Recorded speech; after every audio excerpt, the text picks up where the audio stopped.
Some stories are too heavy to carry in one heart. Some pain burns even before fire touches the skin. What I am about to tell you was buried in silence for years, but silence became heavier than fear. This is not just a story about faith. It is about choice, suffering, persecution, courage, and a love that grows even when danger is near. Before you continue, please write in the comments where you are watching or reading from. Let us know your country or city so we can feel like one family and continue to pray for one another across the world. My name is Al Saeed.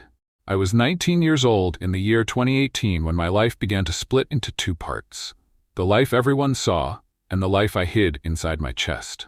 I was born a Saudi prince's son, raised in a palace filled with white marble floors, gold doors, and quiet rules that followed me like shadows. People bowed their heads when I passed. Servants lowered their eyes. Guards walked behind me day and night. From the outside, my life looked safe, rich, and perfect. Inside, it was a cage made of soft pillows. I was not allowed to walk alone. I was not allowed to choose my future. I was not allowed to ask deep questions. I was taught what to believe, how to dress, how to speak, and when to stay silent. Every mistake had a cost. Every doubt was dangerous. Every different thought was treated like sickness. I learned early that fear can live quietly inside the body. The palace school taught us many things, but never taught us how to listen to our own hearts. When I once showed sadness, a male guard later warned me that weakness invited trouble. He told me that boys who think too much often disappear from good families. That night, I cried into my pillow without sound. The persecution did not begin with fire. It began with control. They controlled my steps. They controlled my breath. They controlled my future. Even my dreams felt watched. One afternoon, during a rare visit to the storage wing of the palace, I followed an old cleaner who moved slowly and limped on one leg. Everyone ignored him, as if he was air. That made him invisible, and invisibility is powerful. A small book slipped from his robe and fell near my feet. I picked it up before fear could stop me. The cover was old. The pages were thin. The language inside was not Arabic. My hands shook. My heart beat so loud I feared the walls would hear it. The cleaner looked at me with wide eyes. Later that day, when no one was near, he found me again near the garden fountain. He did not speak long. He only showed me the symbol on the book and slowly pressed his hand to his chest, then pointed upward. He wanted me to understand without words. That night, I hid the book inside my mattress. I did not know yet that this small action had already signed my suffering. I read only a few lines each night.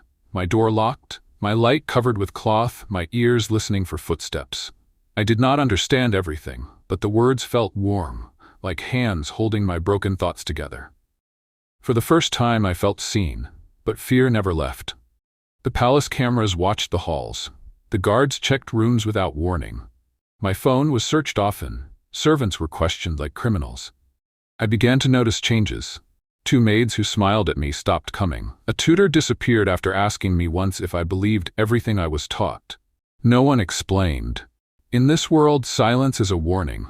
One evening, my older cousin looked at me longer than usual. His eyes were sharp, heavy, full of something cold. Later, one of the female guards searched my room while I stood barefoot on the marble floor. Her hands shook. She did not find the book. But from that day, my food tasted different. My movements were counted. My door was locked from the outside at night. They did not accuse me. They only tightened the cage. This is how persecution grows. Slowly, quietly, like a rope pulling tighter each day around the chest. I still read the book, I still believed, and I did not know that fire was already waiting for my name. Some pain does not shout. It walks slowly behind you, counting your steps, waiting for the right moment to touch your shoulder. When it finally does, your heart already knows it is too late to run. What happened next changed my life, from hidden fear into open suffering. The palace no longer felt like a home. It felt like a quiet prison dressed in gold. I noticed the change in small ways first. Guards stood closer to my door. Their eyes followed me like sharp needles. Servants who once smiled now avoided my face. My food was checked before I touched it. My letters were opened. My room was searched when I was taken for lessons. At night, I slept with my clothes on. Fear became my blanket. One morning, 2 guards came for me before the sun finished rising. They did not touch me, but they walked so close that their shadows covered my feet. I was led through long halls that smelled of cold stone and old power. They took me to a room with no windows. Inside, 3 men waited. One was from the family council, one was a religious judge, one was from palace security. They did not shout, they did not rush. That silence was worse than anger. The judge studied my face for a long time. He then showed me the small book they had taken from my mattress. My heart fell into my stomach. My hands began to shake, but I held them together. He told me they had watched me for weeks. He revealed that servants were forced to report every move I made. He explained that cameras had followed my steps at night. He said my silence was already proof of guilt. I tried to speak, but my voice came out thin like broken glass. They said my choice was a shame to the family. They said I had dirtied the bloodline. They said faith outside their law was a sickness that must be burned away. The words did not cut me. The calm way they spoke did. I was taken from that room and locked in a small stone chamber under the palace. There was no bed, only a thin mat, no window, only a small hole for air. That was the beginning of real persecution. Days lost their names. Guards brought food once a day. Sometimes they forgot. Sometimes the water was dirty. Sometimes it was warm and smelled of metal. They kept the lights on all night so sleep could not grow. When I closed my eyes, they banged on the door. When I cried, they laughed. When I prayed in silence, they called me mad. One woman guard came once to clean the floor. Her hands shook while she worked. She avoided my eyes. Before leaving, she looked back at me with fear, not hate. Later I learned she had children my age. Helping me would have destroyed her life. They questioned me again and again. Different men. Same cold eyes. They showed me papers, they showed me laws, they showed me stories of others who disappeared. They told me fire cleanses shame, they told me pain saves families, they told me death fixes mistakes. I became thin. My hair fell out in small pieces, my skin cracked from dry air. But the worst pain was not hunger or cold, it was being treated like I was no longer human. I heard screams from other rooms at night. Women, men, sometimes children. The walls were thick. But pain travels. I pressed my ears to the stone and cried without sound. One day my father was brought to see me. He did not hug me. He did not sit near me. He stood like a judge, not a parent. He told me my life had become a problem. He explained that the family name was bleeding. He said powerful people were angry. He said only punishment could wash the stain. His eyes were dry. My heart broke in a quiet place deep inside where tears cannot reach. After that day, the guards changed. They became rough. They pushed me when I walked. They tied my hands during questions. They called me dirty. They said my death would teach others. I learned then that persecution is not only about pain. It is about removing your name, removing your worth, removing your place in the world. I stopped counting days. I only counted breaths, and every breath felt borrowed. If you would like, I can continue with. Some moments are so heavy that time itself becomes afraid to move. When that moment comes, your heart beats like it is knocking on a locked door, begging the world to open.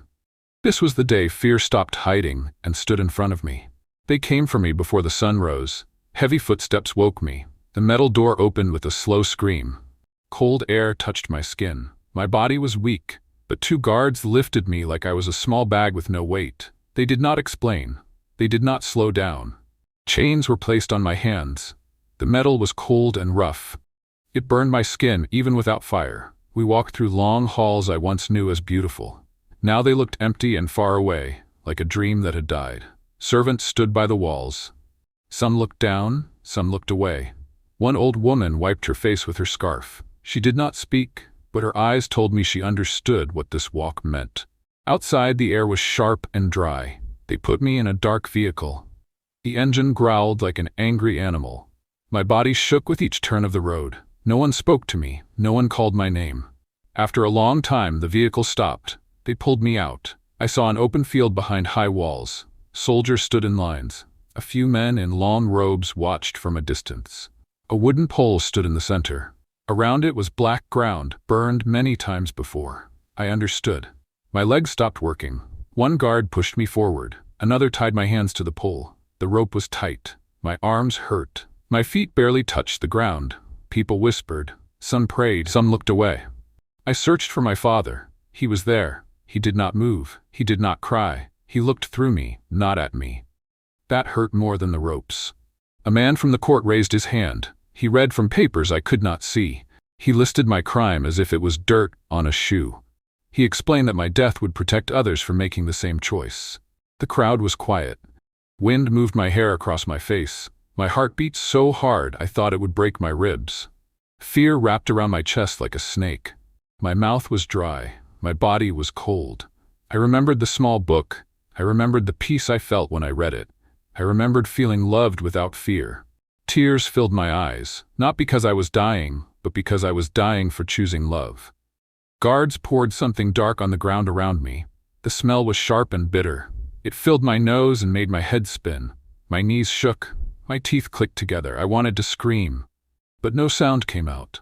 I closed my eyes. Inside my heart, I called the name I had learned to trust, not with words, but with all the pain I had.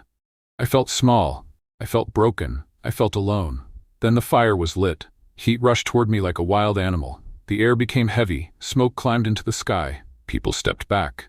My skin felt like it was being touched by knives made of air.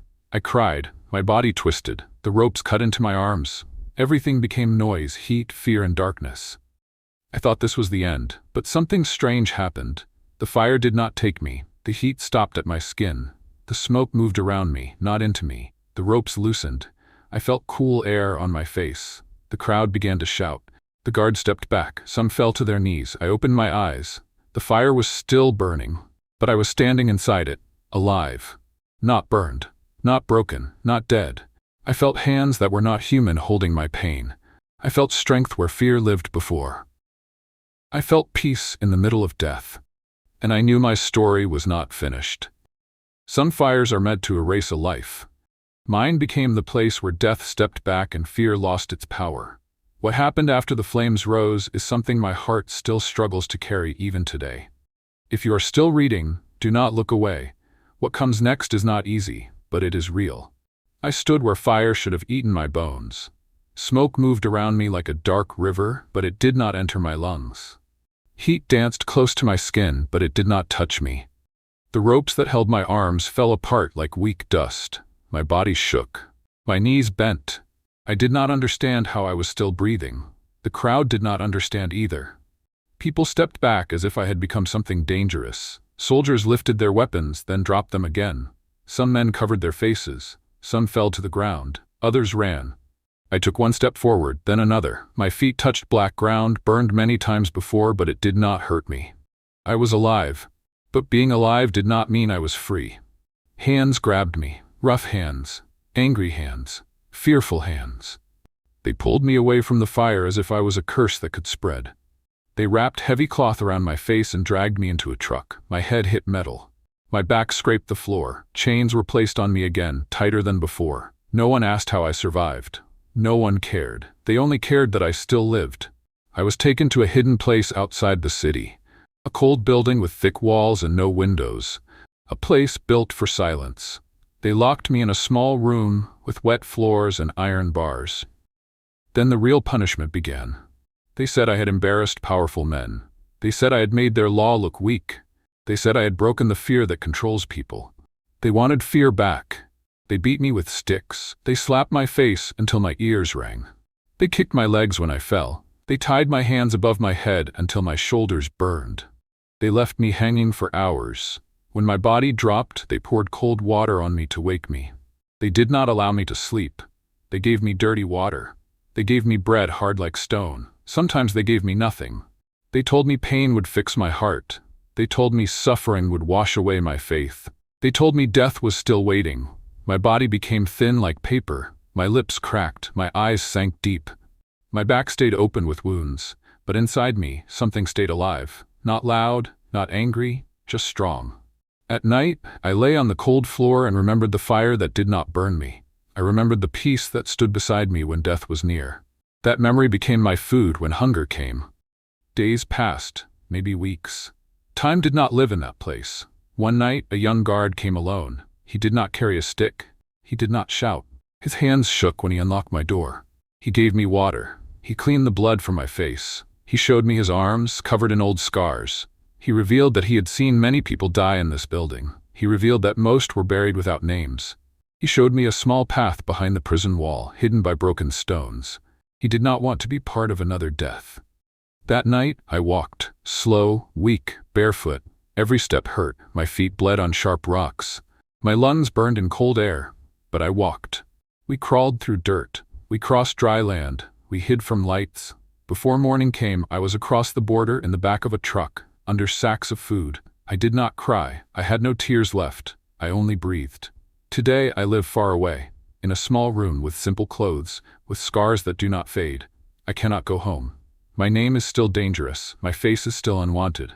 I wake up many nights shaking. I smell smoke that is not there. I hear chains in my sleep. I see the fire again. I see my father turning away.